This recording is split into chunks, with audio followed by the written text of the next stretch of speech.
तेज संपर्क में अधिक आलोचना करबा आम सहित मनोज आचार्य सालेपुर जोड़ी मनोज जेहेतु आज रज संक्रांति गतकाली पहली रज जाइछि तेणु आज रज संक्रांति को किभली भाव में पालन करुछंती सालेपुरवासी। देखो मंदाकिनी आम अच्छु कटक जिला महांगार घीसुआ गाँव में जमी आप कहते आज समग्र राज्य में आनंद उल्लासर सह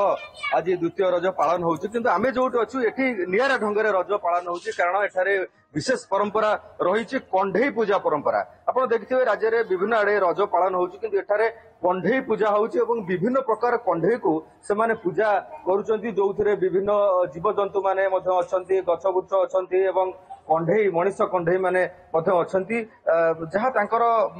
रही जेहेतु ये माटी को पूजन परिवार एक अवसर तेणु माटी सहित जीवजंतु गछ बुछ एवं जमी गोटे झील कंढई को सबुठ अधिक भल पाए से उद्देश्य रे समस्त को भल पाइबा समस्त भितर भल पाइबा बांटिबा प्रकृति को भल पाइबा ये हूँ आर विशेष परंपरा आम सहित जड़े वयोज्येष्ठ व्यक्ति माँ अच्छा